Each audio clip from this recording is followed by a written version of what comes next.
all you beautiful people out there. Welcome to another episode of Burgess&son Podcast. I am Safe for Life, and this is Burgess, and we are Burgess&son, like father and son. How you doing today, Mr. Burgess? Pretty good, man. All right. Jump right into it today. Okay, we are, if you have been living under the rock, it is March. End of March, about to come in April, so that means that the playoffs for all basketball are heating up. High school has just ended. Shout out to Dyersburg Lady Trojans, winning the state of Tennessee. All right, 1A, I want to say they either 1A or 2A there in there. Shout out to those Lady Trojans winning that for the city of Dyersburg, the state championship. But high school to college for sure, and then NBA is coming into the wraps. But right now, since we're in the March Madness, we are talking about college basketball. Okay, how's your bracket been looking? Everybody's bracket been shot. I don't know. Have you been keeping up with the story? I know we talked about it. The two people that had the perfect brackets, they played each other. Mm-hmm. Is that person still perfect right now, or? I don't think so. I remember it was one game. It was one game, and there were two perfect brackets. Mm-hmm. And one guy had picked one team, and the other guy had picked the other team. So at the end of that game, there was only going to be one perfect bracket. But I'm almost positive they're not perfect now. Yeah. But yeah, mine got wrecked immediately. BYU failed me instantly. Instantly failed me. But I'm hanging on to Michigan. I picked them to the final game. Okay. No, I picked them to win it all. You picked Michigan? I picked Michigan to win it all. Okay. And, well, our brackets are all right here. I think, did I go Michigan and Duke? I know it was big teams, and I know I picked Michigan to win it all, and they are looking fantastic. Yeah, you had Michigan winning it all, but you had them play Houston. Houston screwed me. Yeah, Houston lost, got their ass whooped. Yeah, that one's over with too. But I've been impressed with Michigan in this tournament so far. They have looked every bit, the title contenders that they obviously are. Mm-hmm. Some would say the favorite. Yeah. I would say so. I thought so coming into the tournament. That's why I picked them to win it all.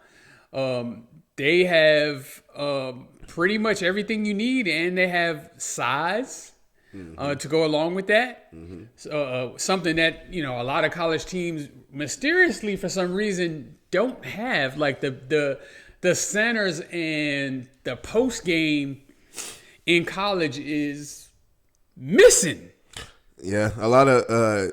Just like with everything else, the sport of basketball has transitioned to more shooting. So if you're a big man and you can't shoot, you're really a liability on my court. So like, the other team that looks like absolutely fantastic and unstoppable to me is Arizona. Surprisingly, yes. Like I didn't think I knew they was kind of coming in as one of the top favorites, one of the top schools to look at. I thought when they lost the guard Love last year, I was like, they might take a step back. They took a step forward. So I think Bryce James picked the right school to go to.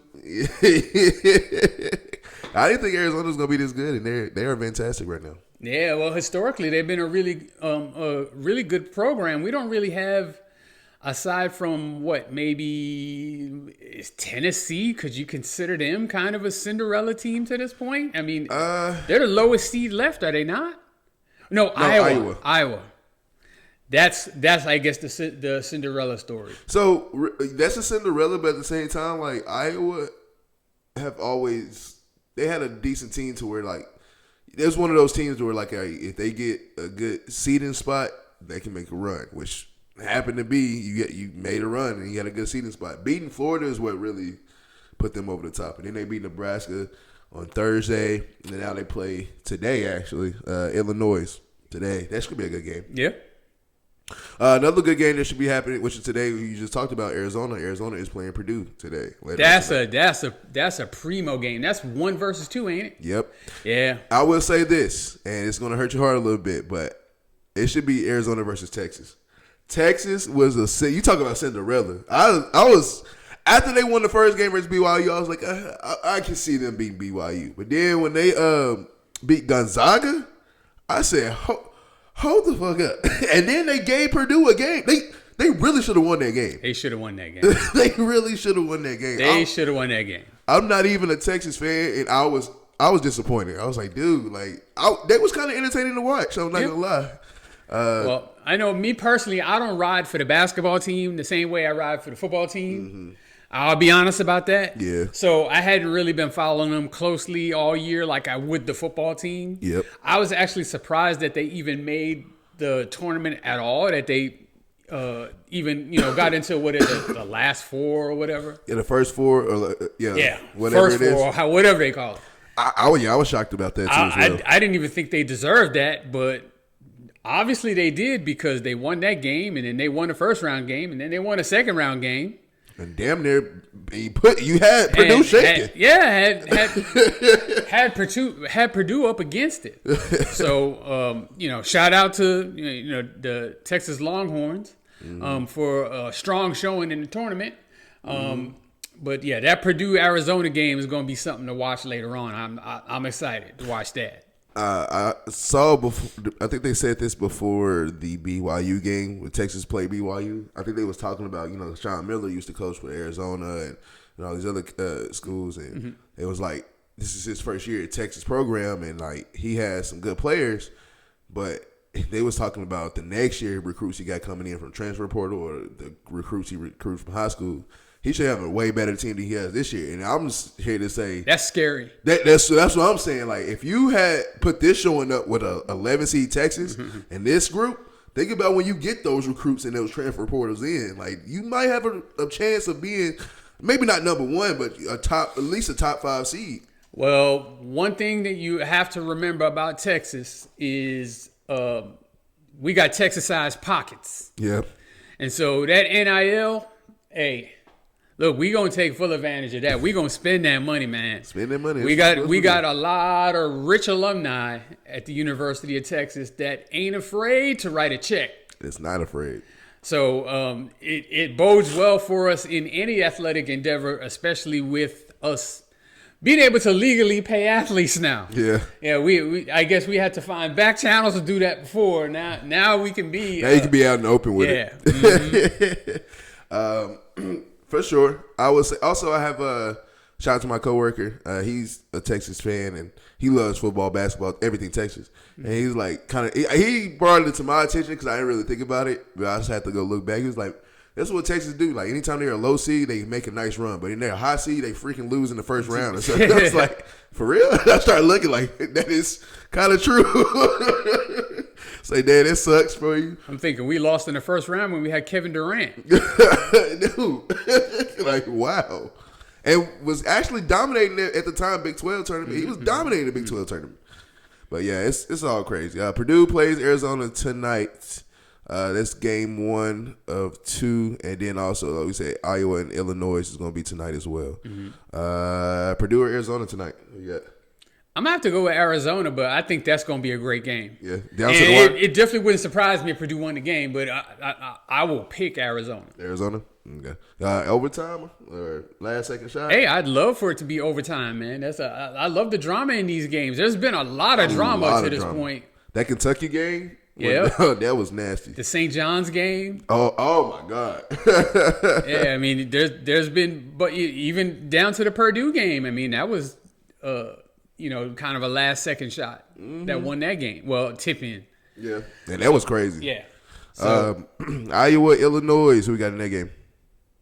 I'm gonna have to go with Illinois. I just think they're flat out better.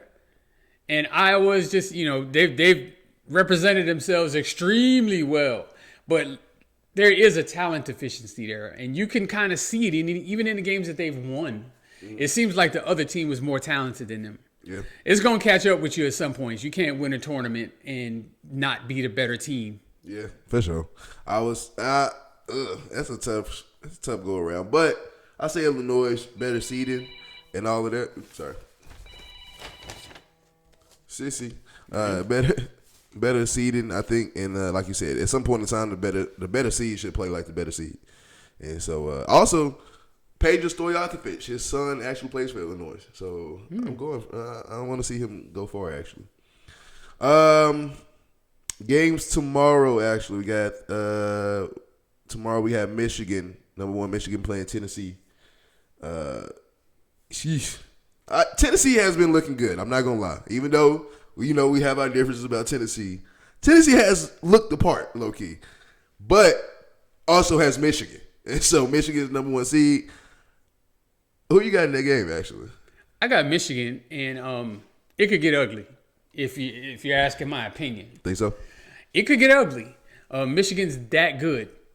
So, I mean, I hate Tennessee to the core as a school, as a state, as a whole entity. However, I can put that to the side and be objective. And I think anybody who's watched any college basketball at all can tell you that Michigan is a better team than Tennessee, and that it's probably not close in terms of talent. Of course, it's one game and anything can happen, but I'm pretty sure Michigan wins that game and probably wins it going away. Tennessee may, put up a little fight for a little while, but I think the cream rises to the top on that one. Michigan all day. Yeah, I think Michigan's going to win that game, but I'm actually going to surprise you and say I think it's going to be a closer game than what we think. Because I think Tennessee, they've been looking apart, and I think that they have a chance of, like you said, it's one game, and like in there one, it sucks because that's how really top seeds lose, because you just playing one game, and it could be that day that you decide to have a bad game, and like you fucking lose, and like it sucks. So I think it's gonna be a better game than what we expect, but I still got Michigan winning. And the game of the night, in my opinion, for a Sunday is going to be number 1 Duke playing against number 2 UConn. All of these games, by the way, are deciding to go to the Final Four. So this is going to be a very pivotal and very important game. Duke versus UConn, number 1 versus 2. We know the history of both programs. I think actually we had that talk that last episode about who has the most championships and stuff. So these two blue bloods are really have history. And so I'm expecting a good game. I'm expecting that. But at the same time, looking at Duke when they played St. John's, looking at Duke when they played, they played in the first round that they almost lost. Was it Siena? High Point? Was it High Point? No, High Point. High Point won their game. Yeah. So it had to be Siena. Remember. So looking at those two games specifically, St. John's and versus Siena, it's like they struggled in their first half. And they had to come back and win. Now, I feel like you could have got away with that with Siena. St. John's if St. John's would have played right, they could have beat you. You can't go down versus UConn and think that you can come back. Like that ain't true. You can't do that. Ask Michigan State about that. They was down 19 last night, and they came back and almost won that game against UConn. They had UConn's assholes pretty tight. I'm telling you. Hey, you. But see, I think that's like a thing of like, okay, that happened once, and their coach will get it. Like that better not happen again. Okay, you can say that. But, I mean, the reality is Duke is a really good team. They are. With NBA caliber players on it. So does UConn. And, just like you said, historically, this is like the matchup. Yeah. This is the matchup. This is a matchup you wish there was the national championship. Yeah. And so I'm not going to dismiss anybody being able to come back on anybody, especially not UConn, not when I just knew that they was going to blow Michigan State out when they had them down 19, and then they totally screwed up at the end of the half of that game and let them get back to within 8 and actually gave up the lead in the second half. Oh, shit. Okay. Michigan State was actually up in a couple of spots. I mean, there was only up 1, but dude, they were down 19, and it's Michigan State. We're not talking about some juggernaut that just throws points up like it ain't nothing. That was Michigan State, grinded out Michigan State. Hey, Tom Izzo know how to put a team together. That is one coach I say for sure. Out of all years in the tournament, I never count out a Tom Izzo team. Like they can, if you sit here and say, yo, Michigan State going to the Final Four, like I'd be like, oh, okay, but I wouldn't be surprised. It's Tom Izzo. He always puts together some good ass teams. But yeah, I personally think you can't, as Duke, you can't go down to UConn, in my opinion, and expect to come back and win. At least not expect it. But again, I hope it's a good game. Who you picking? Yeah, it's hard. I don't know. Yeah, it is kind of a coin flip. Low key, because I love Cameron Boozer. I think he's NBA ready, and I think he's an NBA talent. And really, to be honest, I think it's gonna be up to him. Like if you want Duke to win this game, you have to be Superman. You can't be.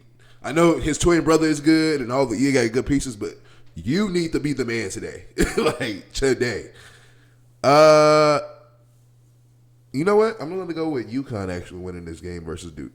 I'm also going to pick UConn, actually. Yeah. And part of that is just because, man, I hate Duke. I've hated Duke for a long time, from the 90s all the way up to now. I've always hated Duke. I never knew that. They've had a couple of players that I really liked. Like Grant Hill is like one of my favorite players ever. Yeah. I love Grant Hill. Love him. But I've Coach K, never liked him. Bobby Hurley, Christian Laettner, all them guys. The only other one I like besides Grant Hill is the dude with the motorcycle crash messed himself. Jay Williams. Oh, okay. I liked him. And Jay Williams was cold in college. Yeah, it's just a shame what happened to him. Yeah.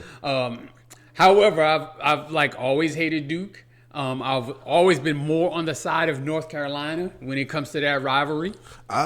I've always liked Austin Rivers too. I'm not gonna lie. When he was with Duke, I thought he was cold on Duke. I can't get. There's something about Duke like that just Dukies? gives like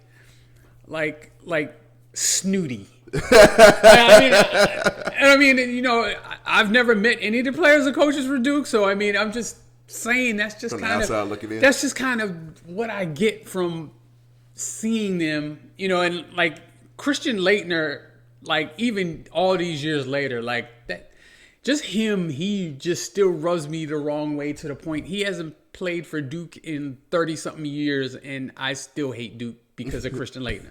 Christian Laettner started a lot of hate for Duke too. That might be the most hated man in sports. Most. and a college player. And unjustifiably. I mean, if you ask, well, why do you hate him so much? I really don't. Because he's Christian Laettner, that's why. That's exactly why. That's literally the answer. Yeah, I got UConn going in there, and then we'll see how it plays out for the Final Four and who comes out with the national championship. It has been actually, like you just said it a minute ago, it's been really all the drama that's going into this has been fantastic. You talk about not just this, every sport this year, this past season from 25 going to 26 has been drama. NFL's been drama, NBA's been drama, college football and basketball has been drama. Never all the outcomes that really been going on. I never would have thought. Indiana would go undefeated, win the national championship. I never would have thought we were talking about Tennessee, Iowa, and even Illinois or in Arizona talking about going to the Final Four. And I never would have thought that. And so it's been crazy and dramatic, and I like it. Okay, shifting away from college to go to the pros. NBA. The NBA playoff push is in full effect. NBA got about like a cool month left, a little bit under a month before the season ends. They got 9 games left, dude. If you stretch that out, that's about 3 weeks. Yeah. So, that's 2 or 3 weeks, yeah. Yeah, so like a little bit under a month. Then with the play-in, you know, that takes about almost another week. Yeah. With the play-in. I don't like the play-in, but I definitely say a playoff push is coming. You kind of know who your playoff teams kind of are a little bit. OKC, Spurs. Yeah, the top 10 in the West and I think in the East both are pretty set. It's a matter of the order. Yeah, pretty much. So in the West is OKC and San Antonio and everybody else. And San Antonio still has the possibility of getting the number 1 seed. I think as of this moment, they're only 2 games back of OKC for the number 1 seed. 3 games. 3? Yeah. So I mean, with 9 games back, it's unlikely, but it's still possible. It's definitely possible. The last time I looked, the Lakers were in 3rd, but like not by much, and they could finish anywhere from 3 to 6 realistically. And that's crazy how that plays out. Because I think let's see, Lakers are 3, and then the Rockets are number 6, but they're all separate. The Lakers and Rockets are separated by 4 games. Yeah. So like and then between those, you got talking about the Nuggets and Timberwolves. I feel like it's pivotal to get that to not get in that play-in tournament. So you need to get at least the 6th seed to stay out of the play-in. Yeah. Like that's very pivotal for all of those players. So if all of those teams to like stay in the play-in and then or stay out of the play-in and then in the play-in tournament 7 and 8, you talk about Clippers and the Spurs, Clippers and the Suns. Golden State might not be in the playoffs this year, which is crazy. Well, I think they'll make the play-in for sure. Mm-hmm. I think they're pretty much locked into that, but like they haven't played well enough to convince anybody that they would make any noise, even if they did make the playoffs, or if they even won the play-in. Yeah. Because what it's looking like is that they're going to be in the 9-10 matchup. Yep. Which means that they would have to win 2 games. Is that right? Yeah. And if you're in the 10th spot, you got to go away for both games. Yeah. And like they so to speak, they've shot their wad. They have done everything that they could to try to get this team to be a playoff contender and gave up all their assets, traded young players and draft picks for established veterans to try to, make noise. And it's not working. Jimmy Butler getting hurt killed him. Killed it all. Killed him. So, of course, you never really foresee that type of thing happening. But, like, I don't see, even if they didn't somehow make the playoffs, if they did get that 8th spot, they ain't beating OKC. No. Or Spurs, whichever one. It wouldn't even matter. But the rest of the playoffs is really interesting. Yeah. Who, coming into the season, thought that, like, Portland would be in that mix? Yeah. Portland's number 9 right now. Houston right now sitting in the 6th spot. So if the season ended today, Lakers versus Rockets in the first round, that's super interesting right there. For real. KD versus LeBron in the first round, that's awesome. I love it. Shoot, if it ended today, you talking about Denver Nuggets versus Timberwolves. Yep. That's a rematch of last year. Yep, in the first round. That's crazy. That would get them going. Yeah, the West is always stacked. Also in the East, we got the Pistons might run away with number 1.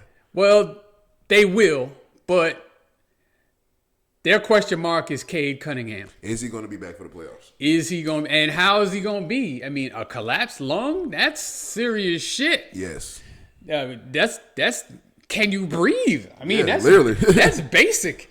There's 2 things that let you know you're alive. Is your heart beating and are you breathing? He's struggling with the breathing. Oh wow. So I mean, if he can't play, that opens the door for Celtics, Knicks, Cleveland to possibly jump in and make the finals, where it was kind of looking to, at least to me, like a foregone conclusion that it just penciled the Pistons into the finals. Might as well, right?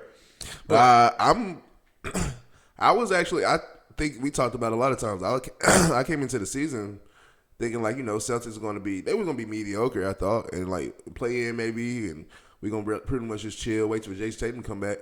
No, they've been killing without Jason Tatum. Jason Tatum come back. They're looking like they can possibly go to the finals. The Knicks, I think the Knicks are... They give me headaches. Yeah, that's what I'm saying, man. They give me headaches. Look, one day they look fantastic. They look like every bit the team that you thought that they would be coming to this year. Mm-hmm. That like you can just pencil them into the finals or at least the Eastern Conference Finals. Yeah. And then there's other times you just wonder, like, did the Monstars come from outer space and take all of their skills? It's like, what? You know what? The Monstars did go to MSG in the movie, didn't they? I'm like, what? Explain to me what's happening. And like, to me, the key is Karl Anthony Towns. Because Brunson is Brunson. Yes. And as long as he's healthy, Brunson will be Brunson. Yep. But like Cat, like he has these games. It's almost like Anthony Davis, where like there's some games where he just seems like he's a fucking world beater, and you can't stop him. There's no way. And then there's other games where you're just like, Who is this? Where is he? Did he play? Who is this? Nah, I can see how frustrating it was. Even though I'm not a Laker fan, I felt the frustrations from that exact example. Like looking at Anthony Davis go out there score 40, and like the next game he only got like 11. You're like, yo, what happened to this last game? Like, where do you go? Yeah, I understand that frustration. A surprising team actually to me is the Raptors. I feel like the Raptors. Yeah. I've always kind of penciled them out because like I just don't feel like they have the talent, or they just can't put it together. But this year they put it together. The Hornets is who actually scares me. For real. They actually scare me. If you give them a good matchup, if right now if it was ended even without the play-in, you're talking about Hornets versus Pistons, I can without Cade Cunningham, I can say confidently like the Hornets could beat them. Yeah. And like it could happen. It could happen. One team I said they're in the 8th slot right now? They're in the 8th slot right now, yeah. So they'd be in the play-in, but who's in the 6? The Atlanta Hawks. That's kind of crazy too. The Atlanta Hawks traded Trae Young and got better. Yeah. I don't know how the fuck. I've been looking at that and like, wow. Well, sometimes you can improve, addition by subtraction sometimes. If a player is a black hole, like, they're a star, so they demand the ball, but it's not really the best thing necessarily for the team. And maybe him hogging the ball is taken away from other players who could, like Jalen Johnson, right? Who could contribute, who can contribute and contribute well, but they're not given the opportunity, and they're more team players or more team friendly, than someone who's a superstar who wants to make sure that they get theirs. Mm-hmm. So I mean, that's kind of maybe a true example of that theory right there. Mm-hmm. I mean, we've seen instances where teams got better by getting rid of somebody. Yes.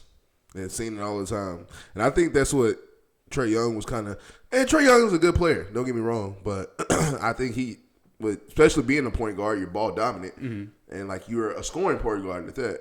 And so it's like I think it was taken away from Jalen Johnson and all the other cats on there. And now you got – and also, like, with Steph Curry and Golden State – and then all the other ones, Kuminga, like now he goes to Atlanta and shows what he really can do without being under the wings of those guys. You seeing it now. Like I said, they went from really what I was last time I saw them before this it was like they was at the 10th spot, 11th spot. Now they're out of the play-in into one of the top seeds. I think that's remarkable, and I think that's kind of cool. And it's kind of like it sucks when you talk about it for Trae Young because it's like, were you the problem? But it's a legit question. It's a legit question. And the thing is, he actually took them to the Eastern Conference Finals one year. So it's not like he's been an anchor for the team.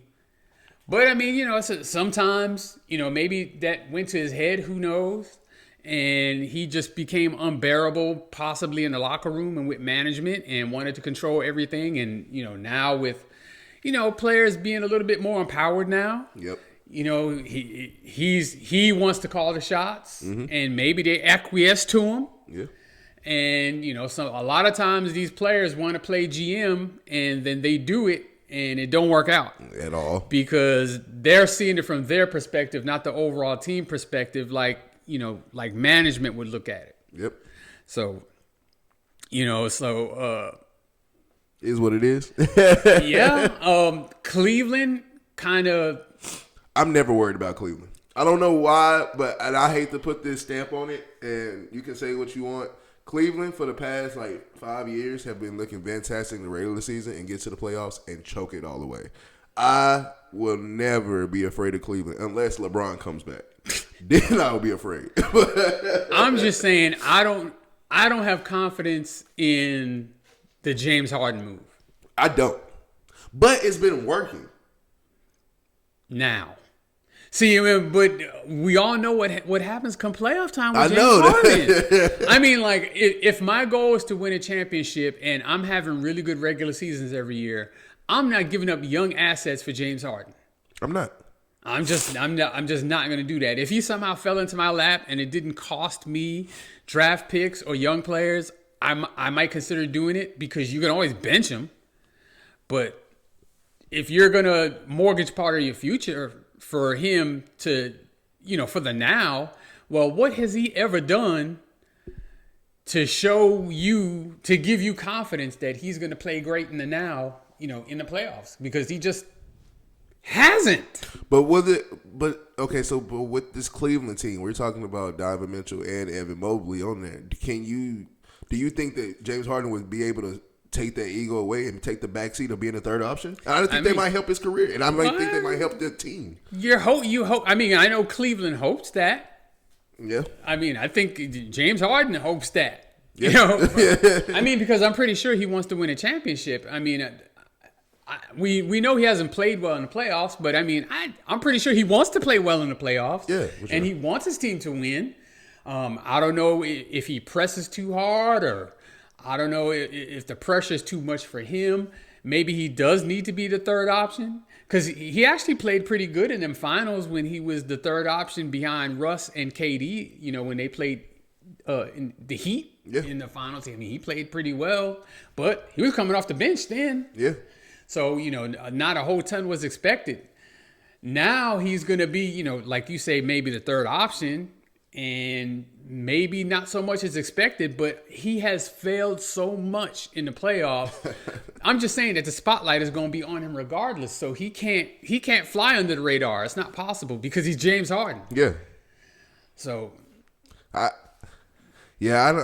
don't know. I have mixed emotions about Cleveland, but I just don't. I'm not afraid of Cleveland. You're not threatened? I'm not threatened by Cleveland. I mean, I'm really not either. But you know what? If they did, would it really be that big a shock? No. That's why I say it's mixed emotions. Like, I'm not afraid of Cleveland, but if they did, like, I'd be like, I mean, they are a good team, and they got great players. And it's like, me being a Celtics fan, I'm not hating on the Cavs because I love Evan Mobley. I love Darius Garland. I hated that they got rid of him, and I love Donovan Mitchell. I love all of that. I love their players, and I love their culture. I love everything about them. It's just show me something, and you have it. And then, especially last year when Tyrese Halliburton damn near by himself just crushed their whole souls. Mm-hmm. It was crazy. A shocker for me is the Bucks. I knew Pacers was going. We knew Pacers was going to be tanking, and so they doing a perfect job with that. Mm-hmm. And then they have a chance. If you bring Cameron Boozer into Indianapolis, oh man, watch out next year. But the Bucks are. What happened to Giannis? Is Giannis? I don't want him to leave because I hate that narrative. Well, I'm not winning. I want to. But I get it. But man, y'all need to really look at y'all roster, bro. If you remember, before the season started, I said the Bucks should trade Giannis. Yeah. Before the season started, I said, look, you guys have no assets. You don't have future draft picks that are going to be worth anything. If you're picking out of the lottery in the NBA draft, you got to get lucky, really, because there's not that many impact players coming into the NBA in the draft every year like it is in the NFL, where you can get a third, fourth, fifth round pick that can be kind of an impact player, starter for your team. In the NBA, it's not like that. Mm-mm. So I mean, if you're constantly picking 20 and 23 and 25, you're maybe getting a rotation player. That's not. If you're picking up new rotation players every year, that's not helping you win championships. You need stars. Mm-hmm. You need all-stars. You need very serious frontline contributors, and they don't have it. And they have so depleted themselves. They traded for Lillard. That didn't work out. They had to give up a bunch for that. A whole lot. They traded Middleton. I think it all started when they got rid of Holiday. Yeah. It went downhill from there. That was kind of the key to their team. Yeah, you can tell he was the key because you saw when he went to the Celtics. Yeah. We won. And then, some of their key players got older. Robin Lopez is old, got old. Chris Middleton, he kind of got old. Both Lopez brothers got old. It's like it just happened. And, when you're constantly mortgaging the future to try to win in the present, the future's coming. You can't stop the future. Mm-hmm. And when you don't have the assets to continue to build, that's one of the things you have to respect about OKC is that when they put it together, they had the patience to, draft, develop, and then, make smart decisions about who they were going to keep, who they were going to pay. And then if they did get rid of somebody, they made sure they got good assets back in return. And Milwaukee just hasn't done that. Their GM, their organization has just done a very poor job of putting together rosters. They haven't put together a roster the last 3 seasons that could really compete for a championship, yet they claim that's the goal. The only player on the team that's championship caliber is Giannis. And the only player that they can actually dangle out there and say, are you going to give me something good, is Giannis. So, I mean, like, that's what you have to do. And, I mean, it may be painful to do, but sometimes you got to bite that bullet. And you need to take a step back in order to take 2-3 steps forward. But let's just say they stay right where they are and they miss the playoffs. Do you think that might help a little bit, like towards like maybe getting a lottery pick? Well, I mean, now you got an unhappy Giannis. Yeah. Because he's like, well, what are you going to do? He's sitting there like, well, what are you going to do? All right, we just had a bad season. Hey, it happens. But what are you going to do next year so this don't happen again? Because I'm not putting up with this shit no more. Exactly. And so, well, you don't have the assets to make this happen. You can't go get him a superstar or another star player alongside him. What are you going to give up that any other team wants? They don't want your middle of the road draft pick. They don't want your 18. You got to get lucky with free agency. It ain't even free agency. Who wants to go play in Milwaukee? I was about to say that's not luck. You got to get players to want to go there, and why would they? Exactly.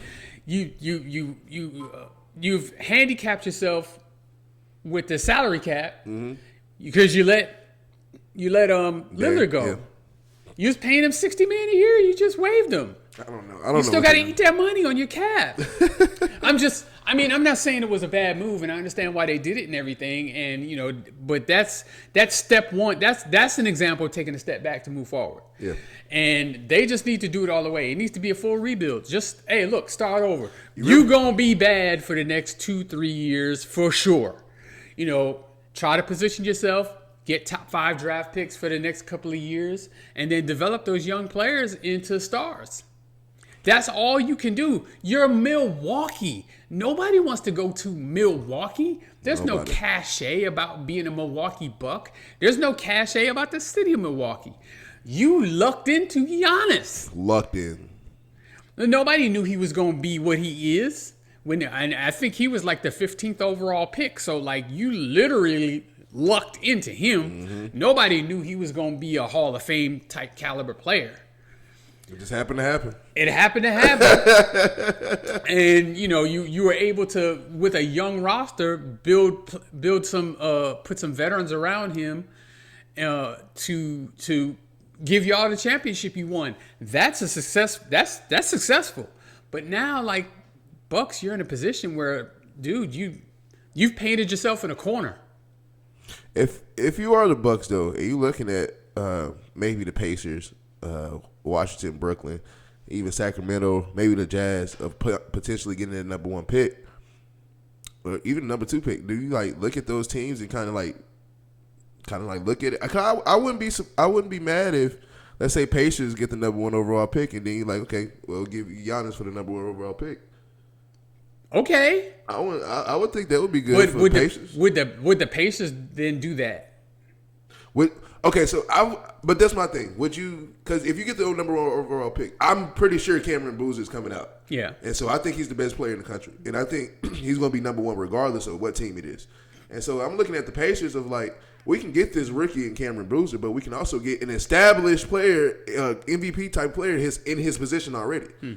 Versus helping develop, which I feel like they can do it with everyone because the Pacers are good when it comes to getting. Yeah, once they get Halliburton back, I think that they're fine. Like, they got a good roster. They just Mr. Halliburton, and then on top of that, they are very good with developing players. Yeah, they're like very good. And so I don't know. It's a hit and miss. But I don't know. But the bottom line is, I would be shocked if Giannis is a Milwaukee Buck next year. And I would think that, even though I already kind of think that the Bucks front office is a bunch of idiots, they're even bigger idiots if they keep him on the roster. Because I don't know his exact contract situation, but you best believe if they don't trade him and he just becomes a free agent, they're going to lose him for nothing. Nothing. And you can't allow that to happen. You can't allow that to happen. You cannot afford that, literally. That sets you back way further than all the dumb shit you've done before. And you've done dumb shit. A lot of times. A lot of times. For sure. I would say going back to Golden State with Steph Curry. I've actually had this conversation before, and I've actually had a couple of things that I've thought about, scenarios of like, they had basically had the Dale Curry jersey retirement for Charlotte, and they was talking about, well, would you want to play here? And he was like, oh, I would think about playing there. Mm-hmm. And I was thinking about, like, I think if you was to say trade LaMelo Ball for Steph Curry for that, I can see that happening. Also, what I can see happening too is, which I think would help this other team, is the Raptors. I think if Steph Curry was on the Raptors, I think the Raptors would be a better team. I think that's what they're missing. Because remember when Kawhi Leonard was on the Raptors, they had that one-star power, and you had a bunch of good-ass, really just not role players, but they was good enough in their they had roles, and Kawhi was the man. Exactly. And it was clear. And if you put Steph Curry on this Raptors team now, I feel like, Steph is the star. And then Scotty Barnes is a great player. I love Scotty Barnes. Brandon Ingram's a great player. Mm-hmm. And they got pieces. Mm-hmm. I think I'm looking for the future of Steph Curry too. Like, because I think Golden State is done after this year. Like, you're not gonna make the play. If you do make the playoffs, you make the play in. You barely. They got some decisions to make because you got Draymond at his advanced age making the money he's making and not producing. Exactly. And then you got they just gave all that money to Jimmy. And he's going to be coming off an ACL, and he's a year older. He's 35, something like that. Around that age. So, I mean, you have to start thinking. And then Steph is as great as he is, and he's not showing any signs of really slowing down, but he's 37. I was saying he's not 26. So yeah, it's like, at some point you have to begin at least starting to turn the page. Mm-hmm. Because you're not really putting yourself in a position to contend for championships as you're currently constructed. Yeah. And so there's a couple of things, bad luck happened to you. Like you had the number 2 overall pick, you draft James Wiseman, that didn't go well, that was terrible. You make the trade for Jimmy, and that didn't work out. He got hurt too early. You had to get rid of what's the dude that got punched in the face? Jordan Poole. That was the start of the downfall. You draft and develop a guy out of nowhere that started playing really great for you, and then for team chemistry you had to get rid of him. You might have made the wrong choice keeping Draymond.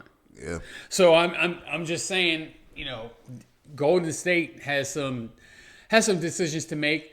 And the Pistons are good. Yep. And so you look at Draymond, he'd probably be like, shit, I can go home and play. Yeah, I'm pretty sure they'd love to have him. Yeah. But if I'm Golden State, Steph Curry goes nowhere. Yeah, for sure. Steph Curry goes nowhere. It has to be a right If you calling me and you're trying to include Steph Curry in anything, I'm hanging up the phone. I'm not trading Steph Curry. He's going to retire a Golden State Warrior, period, end of story. Mm-hmm. That's it. That's all. Mm-hmm. It's worth too much to our franchise.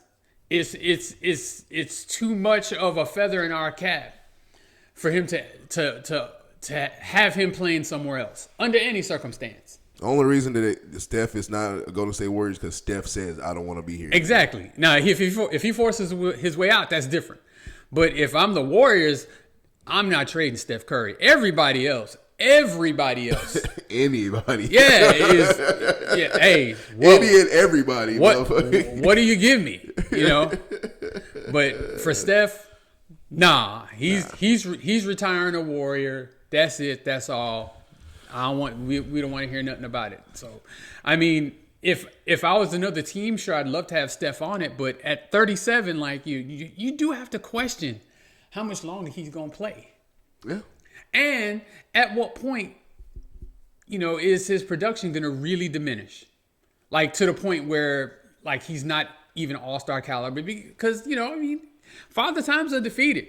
LeBron is not what he was. He's still a really good player, but he's not what he was. Mm-hmm. And I mean, that happens as you get older. And I mean, as great as Steph has been, he's not always going to be able to, carry a team. In fact, this year kind of shows you, hey, I mean, there's still some talent and some good players on that team. They've been hurt most of the year too. Yeah, they just can't get it done. I think Father Time undefeated is gonna always catch up to you. But I think the rules that it is with basketball today, that this is allowed for LeBron to play at this age and the way he's doing. Steph Curry can possibly play. I think Steph Curry can go to 40 if he really wants to. His style is, because he's not banging in the post and that type of thing. And as long as he, keep himself in shape, because one of the things he does is run circles around the damn court. I want to see his like his conditioning. Like I want to see one day of your condition. Like I know you like you run on the court, probably treadmills, going outside the run. Because dude, you literally run miles in games. So yeah, Golden State definitely have some questions to answer. Milwaukee has some questions to answer. I think the Pelicans have questions to answer too. Their question surrounds Zion. Because like it just has not worked, and I doubt it will work. What's this, year 5, year 6? So I mean, how many coaches have been fired? How many of his teammates have you traded away that are doing great elsewhere? I don't know what you do. I don't think Zion's a Pelican after this year. But I don't know who's willing to take that load. Somebody will take him. I mean, because he's so super talented, and every organization always thinks that if I can get somebody with that kind of talent, we can coach him up to do great things. Now, himself, he has to be able to accept the coaching and be willing to, sacrifice some in order to, become what he can. And you gotta get him in the right organization too. The organization's gonna be like, "Hey, give me this phone. I'm deleting OnlyFans. I'm deleting Instagram." Right. if he's the leader of the team, you're in trouble. But if you've got established leadership who he can respect, I think it would be a good situation for him. There's a couple of teams out there. But yeah, basketball is in full effect. Of course, we got all month, all the rest of March, and all the rest of April. And then May, June for the playoffs and the final. So we got plenty of time to talk about it. But moving forward, okay, going to the world of golf. Tiger Woods. Have you heard about Tiger Woods' crash down in Florida? I have. All right, I want to get your take on that because I found that crazy as hell. Let me hear you talk about this crash right here. All right. First of all, I am not a big golf fan. I never have been. Me either. But I have been a big Tiger Woods fan. Mm-hmm. I have. Ever since he came on the scene and instantly started dominating like no one's ever dominated golf before, winning Masters by record margin, winning all these major championships. He was immediately embraced by everybody. In the black community, especially because we had never seen someone of African descent doing what he did in sports, well, at least in golf. So it's what got my attention, to be honest. Yes. There's been a lot of great golfers before and since Tiger Woods. None of them got my attention like him. And I would say that generally speaking, he's got the attention of the world in a similar manner. Mm-hmm. It's clear the man has a problem. A big problem. It's clear he has a problem. So, if something happens one time, okay. Slap on the wrist. Well, I'm not necessarily slap on the wrist. I mean, serious things require. I'm talking about as far as fans. Like we just. Yeah, I mean, okay, we say, oh, okay, Everybody makes mistakes. Yeah, right. It was a mistake. But, clearly he's got a problem. You're multiple times with DUIs, having these crazy auto accidents. This ain't the first time. Remember, there was one a couple of years ago where like break his leg, or he was in a hospital for a long time, and all that other kind of stuff. I mean, thankfully, at least this time, he was not hurt nearly the same way. But he was arrested for DUI after the accident. Mm-hmm. And, of course, the last thing any of us should be doing is driving under the influence of drugs or alcohol. Mm-hmm. Someone the stature of Tiger Woods has all the resources in the world where they don't have to do that. No. In fact, if he didn't want to drive a car the rest of his life, he didn't have to do that either. Exactly. Whether he's impaired or not. So, the brunt of the responsibility is on him for, what he's done. And, I'm sure there's consequences that he suffered the last couple of times this has happened. I'm sure there's going to be, consequences as well this time. Probably not as significant a consequence to him as if it was me or you, because we don't have his fame or his fortune to be able to defend ourselves with. But as someone who I have respected as being a great athlete and has brought attention to golf, which is a sport, at least in the black community, that like we never paid attention to. I know I didn't. I know my friends that I grew up with didn't care about no golf until Tiger Woods came along. Mm-hmm.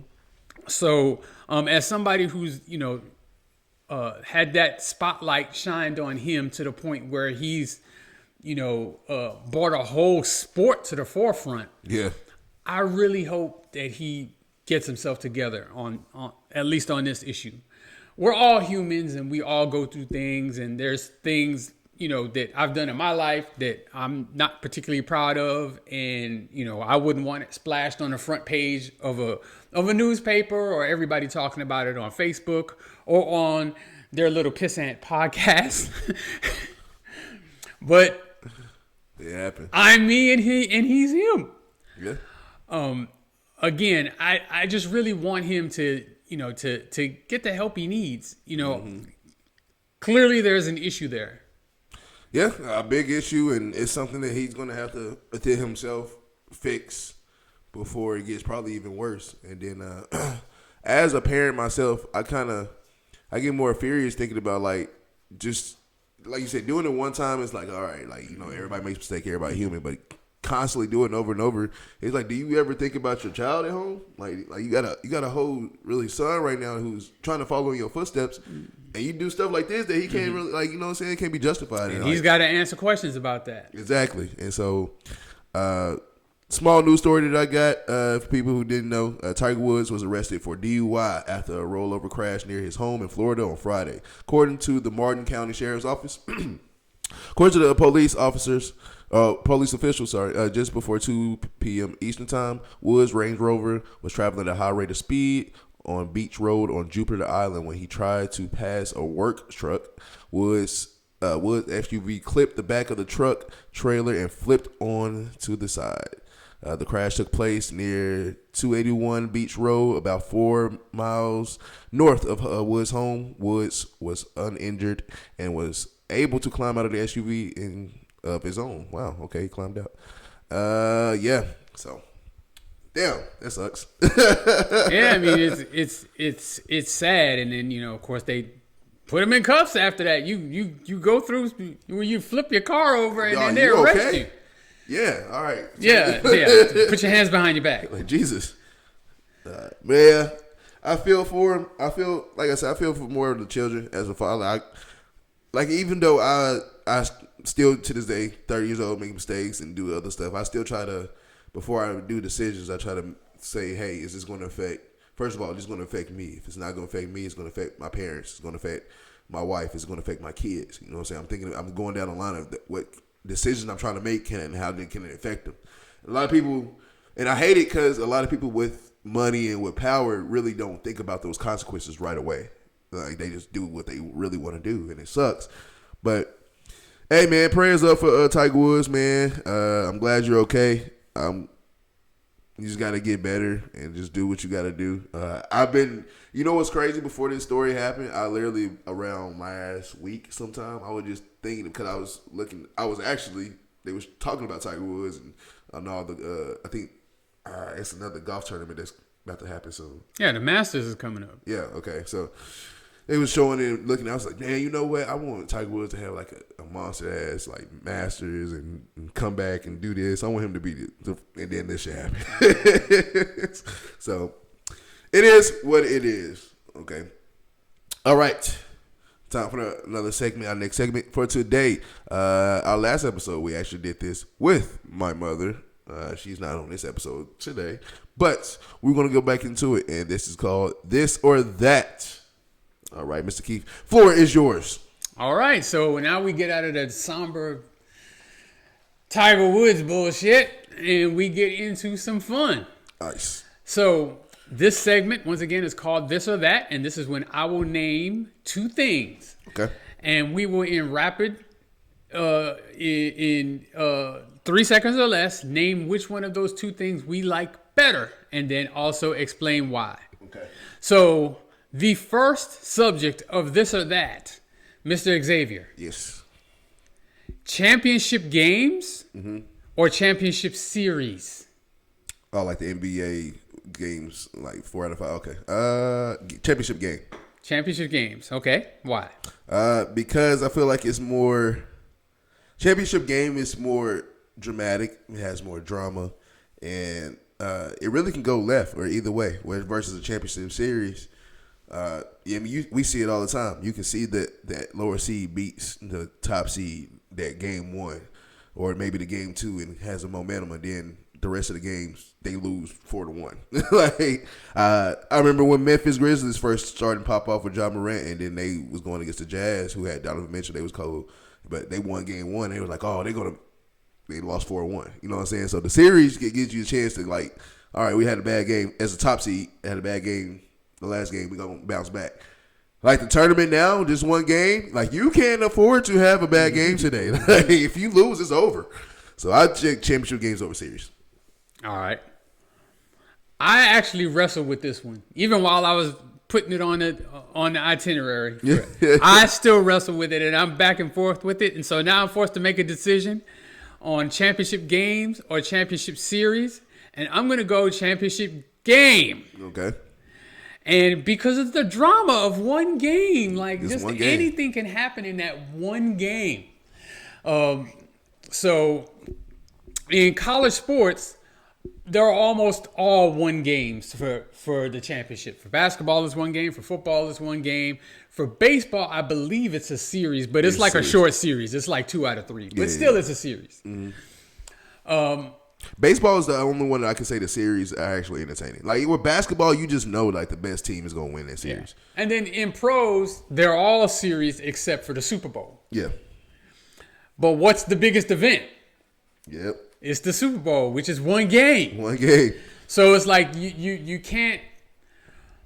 I guess the people have spoken overall and told you that one game, that one monumental game is bigger than the series. Yeah. Now, I do like series because the cream rises to the top, right? So the best team, if you're playing 7 games, the best team is the first to win 4. Mm-hmm. And so upsets over a series don't happen that much because it's a series. It's 7 games. Yeah. But in one game, I mean, to me, legends are more made in one game than they are in series as well.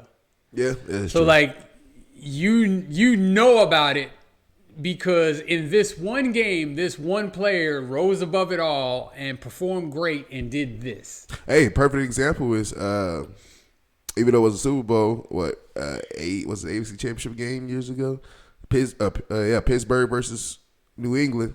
And Chris Hogan just goes the hell off. And we looking like, who the fuck is Chris Hogan? And then the rest is history with that. And there's a lot of examples I can give you about that's that. The one that's like Timmy Smith with the Washington Redskins. Oh my God, ran for 200 and something yards in the Super Bowl.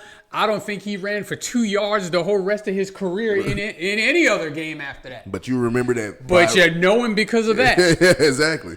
So, and even if it's a negative play, like, something you did stupid, like Chris Webber calling a timeout at the end of the game that Michigan had a chance to win against North Carolina in a championship game. That pretty much, it cost them the opportunity to win that game. Yep.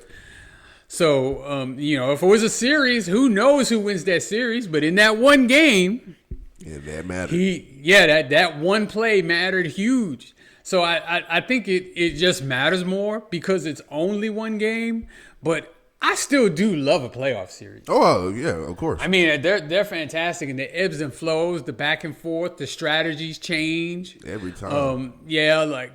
One player is great one game, but disappears the next. The adjustments that get made, all that other kind of stuff. The first two rounds of the NBA playoffs, I always love because it's always a game on every day, and then it's just so much drama with it because day one, game one, day one, game two, or the home team wins the first two games at home, go away, they lose those two games. Like it's entertaining. So I see what you mean. Yeah, I mean, series are super interesting. Yeah. But I think, and honestly, in a series, what's the one game you want to see? Game 7. Game 7. That's one game. That's one game. So I mean, I gotta go with one game. I gotta go with the singular championship game. That's good though. All right. So the next one, this or that, Zay. Mm-hmm. Boxing or MMA? I'm gonna go with MMA, and only because I'm a late bloomer to boxing. Both boxing and MMA. I really wasn't into it until I really just started heavily doing my own podcast about 2 years ago. So I started to get, really more 3 years ago, I started to get into it, but 2 years ago I was heavily getting into it. But now, I know you've been a boxing fan forever, and so I was always looking at boxing highlights. You're the one that put me on look at Muhammad Ali highlights, look at Mike Tyson highlights, look at Tommy Hearn highlights, look at all these people highlights. And I'm like, all right, cool. And so I kind of got into boxing because of that, but I still wasn't into boxing. But recently I've been doing MMA. Recently I hated that little hug fest that happened in the UFC 326 where they was hugging the whole time. But at the same time, it's a cool sport. It's brutal as hell, but it's a cool sport. It's cool to learn, and I think I've learned more with MMA because I didn't know that you got people or some fighters that do jiu-jitsu style and do actual standard boxing styles, and it's different styles within the MMA that I'm actually loving. And so, if you ask me, MMA over boxing, but boxing is still popular though. Okay, all right. I will take the same question: boxing or MMA, and I have to go boxing. And this is not an indictment on MMA at all because I actually rather enjoy it when I watch it. Yeah. But because I grew up in the 80s, that's where I really started loving sports.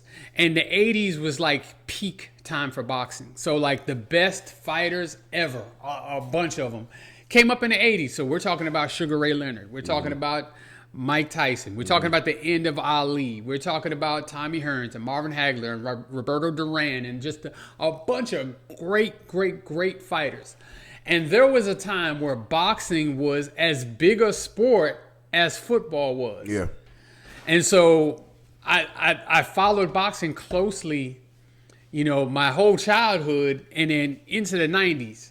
Now, as I've gotten older, boxing seems to be less relevant, so I'm not as in tune with it, but I'm definitely a bigger boxing fan than an MMA fan. I think most people my age would say boxing. Yeah, for sure. Just because there's more of a history of it. Boxing goes back into the very early 1900s. And I think also with boxing back in the days versus now, it's like back in the days, everybody's trying to prove themselves. So you would go at the top dog. If you feel like you can beat this person, you would go at them. Versus now, it's like you don't see those big fights a lot of times. Yeah, and there's less big names now. Yeah, exactly. Because the sport's not nearly as popular. But like I said, when I was coming up, look, everybody knew who the heavyweight champion was. Everybody knew. Yep. Everybody knew. So in 1988, somebody said to you, who's the world heavyweight champion? We all said Mike Tyson because we all knew it. Zay, Who is the world heavyweight boxing champion Right now, right now? I have no clue. No, I almost said Tommy Fury.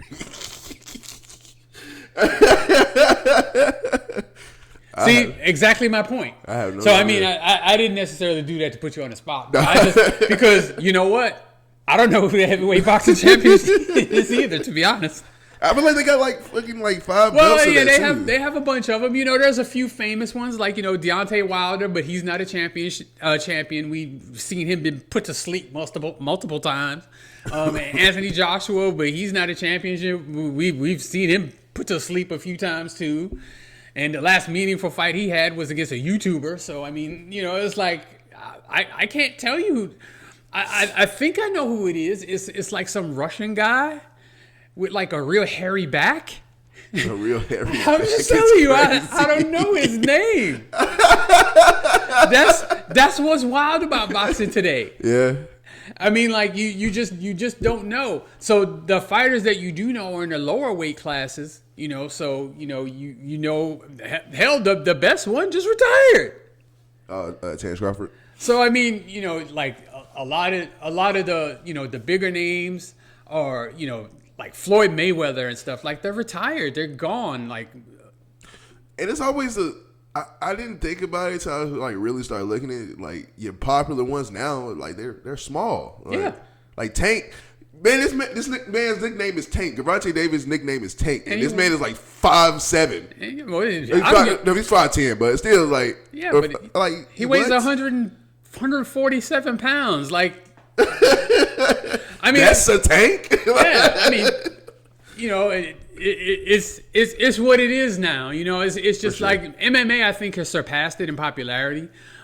Even I could name more MMA fighters than boxers. I'm gonna watch one tonight. Yeah. So, but overall, I mean, boxing is kind of what I grew up on. So Yeah. I cling to that because it's almost like, you know, it's more nostalgic for me. Because MMA didn't even really come to be until like the late 90s. I remember how it started, like Ultimate Fighting Championships. Yeah. So, you know, In Colorado. back in the days, I used to, you know, go to the video store and rent them Ultimate Fighting Championship tapes Yeah. and watch Royce Gracie and all these, you know, guys, Ken Shamrock and all these guys all Going fight at each other. it.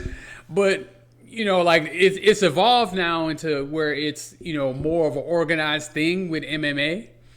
But like it's much more nostalgic to me about boxing. So, But yeah, you also grew up in a really, I feel like that's the prime era Yeah. of boxing. Like during those time of really from the 70s all the way until the early 2000s. I feel like that was just there might have been better fighters earlier, to be honest. Yeah. But in the 80s, that's when like everything really started getting televised. So like you could actually watch these fights. yeah.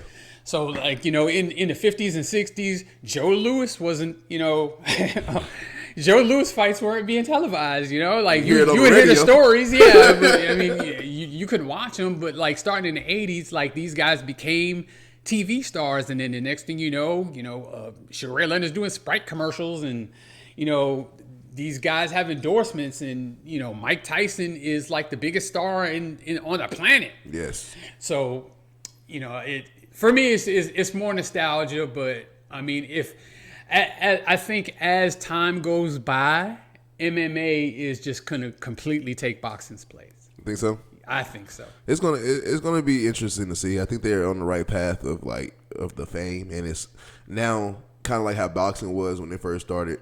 Like it was really around the world, but then it got popular like that, and then you start seeing fighters from different countries. But now MMA is taking it a step further of like going these pay-per-view fights that, you know, we watch them all the time. Like now they're going to Brazil, like they're going to England, they're going to Australia, they're going to these places where these fighters are from, and then you help expand it. This is like we talked about it episodes ago with the NFL. We want to get this attention. We have to go get the attention. Go to Brazil. Go to UK. So yeah, and I can see how boxing too is really nostalgia. Like you said, it is. And what's crazy was I was actually on TikTok, and Sugar Ray Leonard highlights popped up, and I was like, damn. I mean, I knew who Sugar Ray Leonard was, but He was in there just I was like, God, dude, he just beating this man. At his best, like in his prime, when he was fighting at like 147 pounds, when he was a welterweight, you couldn't see his punches. You could be watching his fights and still not see his punches. That's crazy work. His hand speed is just ridiculous. Just ridiculous. You think he would have beat Floyd? Yes. Think so? Yeah, because I mean, one thing about Sugar Ray Leonard, man, is the man had heart. He at least showed he had heart. Okay. Floyd Mayweather has not really been tested in that way. Mm-hmm. So, like, Sugar Ray Leonard fought Marvin Hagler. He fought Tommy Hearns. He fought Roberto Duran. He fought all of those guys multiple times, except for Hagler. He only fought Hagler once. But he fought all those guys multiple times. And, like, he faced serious adversity in them fights and came back and won. So, you know, I don't know if Floyd has ever faced that kind of adversity in his career. Mm-hmm. I'm not saying Floyd ain't talented, and I think it would really be a good fight, but I would put my confidence more in Sugar Ray than I would in Floyd. Yeah, that would be a good fight. I ain't gonna lie. Yeah. But again, that's my nostalgia speaking. All right. Next question. All right. Final question for this or that. So, Zay, this or that? Car or SUV? Damn. Because I got an SUV now, too. Car. Only because, I ain't gonna lie, I miss my car. I miss my Sentra. Shout out to my, even though it's Sentra, I called it my Blue Sinatra. I say car. I say car because, I ain't gonna lie, I say car because of gas. Because, like, with the SUV, and gas is going up. I went to Risha's car, my wife's car, to go put gas in it. And, you know, when you go put gas, I put the pump in. I went in the store to go buy some other stuff. I come back out, it said $62. I said, I need a refund. But now I'm like, dog, what? Like, gas in the SUV sucks. And I can't stand it. But SUV is more roomy and, you know, it gets more stuff in there. But car for me, please. Car all day. I take a car. All right. Well, I mean, I will take the same question, car versus SUV. And it's a sweet, man. I prefer a car. You know, I have a car. Yeah. And I've had a car for years. I've only owned one SUV in my entire life. I bought a brand new 1998 Ford Explorer back in the day. What color? White. Okay. Damn. I know that shit was dirty. No, I kept it clean now. And it had them rims on it. Had them chrome rims. Oh, you was styling? I was young and single, man. So, at the time when I owned the SUV, I said to myself, I will never own another car. I like, you know, being up high, you know, being able to, you know, sit and look over cars in front of me and that kind of thing. Well, let's cool off for 2 days. Yeah, and you know, I like the spaciousness that you talked about in the SUV and all that kind of stuff, and you know, the back where I have all the room. And fortunately for me at the time, I was living in California when I bought it, and ended up moving to Tennessee, and I packed everything up in that SUV. If I didn't have that SUV, I wouldn't be able to pack it up that way. So it served its purpose at the time. But I like cars better, and I just do. It's lower to the ground, yes. Gas is a factor. So, yeah, especially now, because you're talking about your $62. Mine was, I filled up my car, which was, I think it's usually 40. I have a Nissan Altima. And it was like 53. And that's like bone dry empty. Okay. So, I mean, for people who own trucks and SUVs, that I know that doesn't sound like any money, but that's a lot for me. Well, it's a lot for a person who has only a car, yes. And, you know, my wife has an SUV. She has a smaller one, the Honda CRV, which is actually a hybrid. So it actually doesn't use much gas. So between her car and my car, we use about the same amount of gas. But I prefer just the car. Yeah, I prefer a car. You know what? In my older age, there's some things that just have become more simplified to me. And in your case, you're young with a family, so it's important to have spaciousness. You got to tote your kids around. You got to maybe tote some equipment around for the kids and whatnot. That type of thing. I don't have to do any of that. So it's just me getting my butt from point A to point B. And that's all it is for me. That's all a car is. If I didn't have to have a car, I wouldn't have a car. Really? I'm dead serious. It's totally an expense, at least the way I look at it now. So when I was young and single, I looked at it kind of as like a status symbol. That's why I bought the big Explorer with the big rims on it and all of that kind of stuff, because I was trying to attract me some women. Style and profiling. That's what I was trying to do. I'm not trying to do that now, so it doesn't matter to me. All I need is for the car to work. I need to be able to be comfortable in the vehicle. I need for it to start. I need for it to run comfortably with air and heat if needed from point A to point B. And aside from that, I don't care anything else about anything else. Now, would I like to have maybe the nicest, fanciest? Sure, but that's not important to me. So I just like to keep it simple, to be honest. So all that extra stuff, having a Lamborghini and all this other kind of stuff, I don't need it, don't want it, don't care. Even if I did have the money, I still wouldn't buy one of those cars because it's just not. I would saying, just look at me. Yeah, just maybe a luxury sedan is probably maybe a nice Lexus, a nice little 4-door Lexus sedan. See, my dream car is a 08 Dodge Charger, baby blue. I mean, but I mean, like as far as a car versus SUV is easy car for me just because it's the simplest. It's the simplest to maintain. Mm-hmm. It's the simplest to fuel. Mm-hmm. It's the simplest to clean.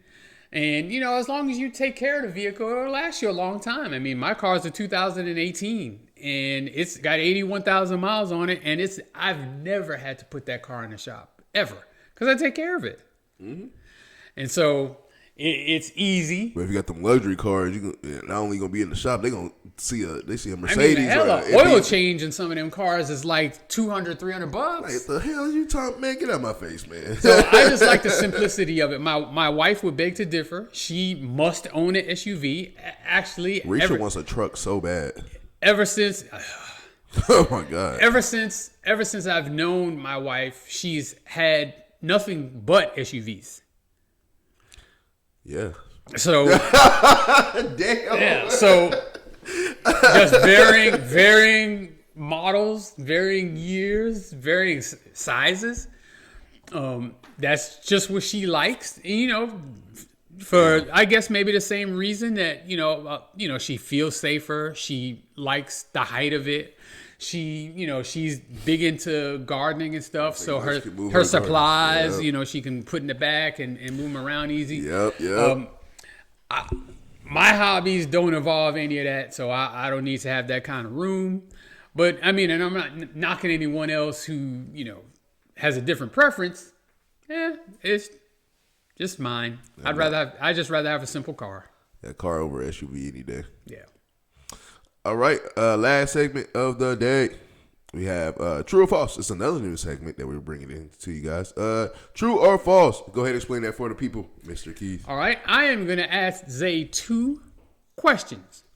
And all he has to say to do is verify if those 2 questions, if the statement I'm making in those questions is true or false. Okay, that's cool. That's it. All right. That's all. Easy, right? Yeah. Okay. Until I hear the questions. All right. If I can find it on my little notepad here, that'd be great too. Okay, first true or false? All right, good. Frank Gore has more career rushing yards than Barry Sanders. True. That is true. Frank Gore has over 16,000 rushing yards in his career over his 16 seasons in the NFL. Barry Sanders has 15,000 rushing yards over his 10 seasons in the NFL.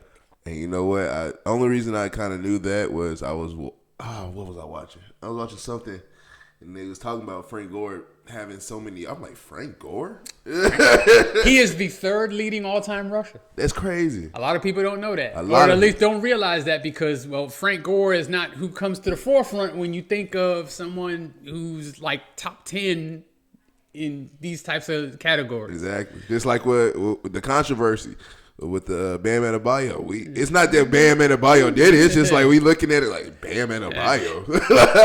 But yeah, like Frank Gore. He played a long time. 16 years for a running back is a long time. And not even just playing, like you was relevant enough to be on the field all these years.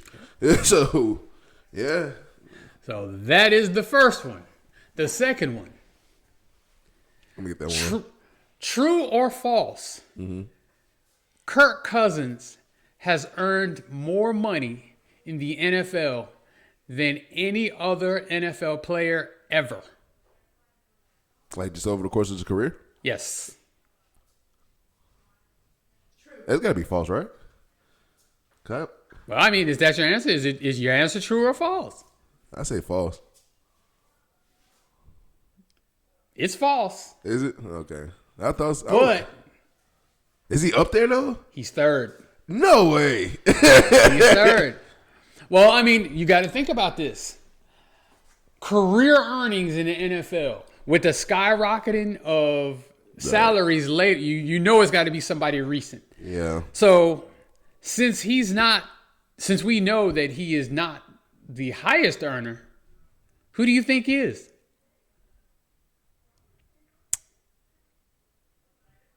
I feel like Patrick Mahomes should be in there, but it's not. Yeah, it's not Patrick Mahomes. And in fact, he's not close. Patrick Mahomes not close? No. Okay. Understandable. Mr. Brady? No? No, it's not Tom Brady. Remember, he took pay cuts all them years with the Patriots. He didn't really get paid really ever because he even took pay cuts with the Buccaneers. Yeah. One thing he did do was he just played an awful long time. So he's kind of up there.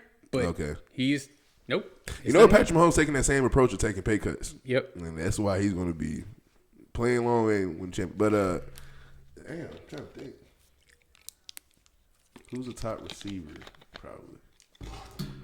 Are these all just quarterbacks or just everybody? Just quarterbacks? They're all quarterbacks. Okay. Okay. Well, no. Shit.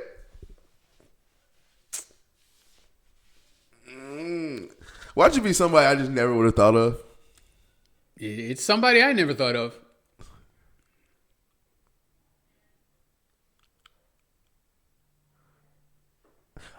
Only reason I say this is because it's the Dallas Cowboys. Tony Romo? No. Now, he retired before the quarterbacks really, really took off with their salaries. Oh, then Dak Prescott? Dak Prescott even, no. Oh, wow. Okay. Now, by the time it's all said and done, maybe. Especially with the owner being a dumb jackass and making him the highest paid player in the league.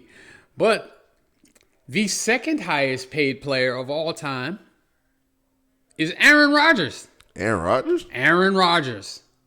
Okay. Think about it. I mean, dude, he's been in the league forever. And he's still, to this day, playing now. Yeah. He's not necessarily making top dollar at this very moment, but I mean, he made top dollar. He made top dollar for a long time. Yeah. You're right. Okay. And the other one is someone who is also still currently playing. The reigning MVP, Matthew Stafford. That man has made the most money of any NFL player ever. $418 million over his career. Damn, Matthew Stafford? Yeah. Now, he's near the end. I mean, he's maybe a year or two. Maybe. Yeah, it depends on, how he's feeling. He just won MVP, so He just won MVP, so yeah. He's still at the top of his game. He's also the top paid player ever. That's crazy. I would have never thought Matthew Stafford. Well deserved though, but I never would have thought Matthew Stafford. You know what? Now thinking about it, especially looking at his prime now, or like looking where he's at now, he's still they can play for like at least 3 more years, I think.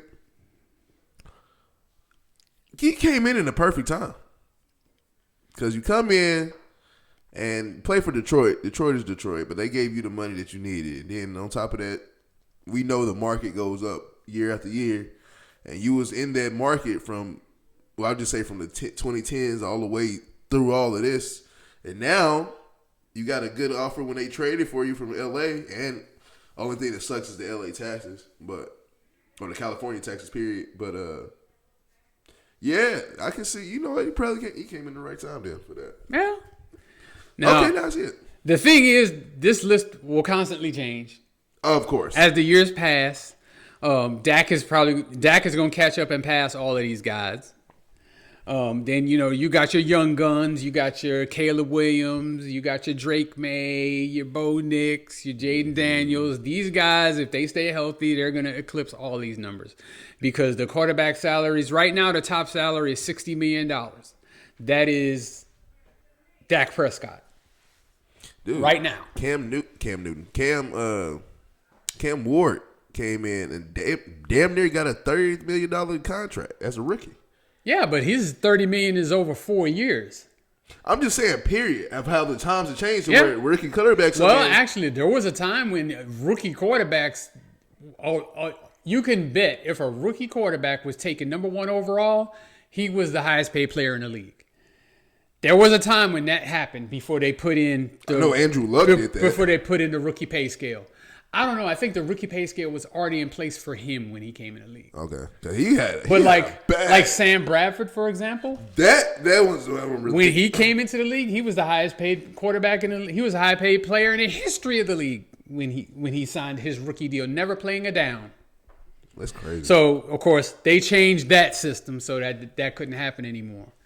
But as these salaries escalate, that's going to constantly fall. The salary cap continues to go up as these teams make more and more money and more profit. These quarterbacks are going to make more and more money. And I mean, look, Jackson Smith and Jigba just signed $40+ million. He's a wide receiver. He's making more than his quarterback. Yeah, which is crazy. I mean, well deserved, but it's crazy. I'm not saying I think he deserves to be the highest paid wide receiver in the league. Mm-hmm. But again, you know who's punching the air right now? Justin Jefferson. That could be me. Even though he was just the highest. He's paid. Like, you took my quarterback and my contract and my ring. Oh, I hate it. Nah, that's crazy. But while I was looking that up, it kind of blew my mind. I actually thought Kirk Cousins was. Because actually there was a time when he actually was.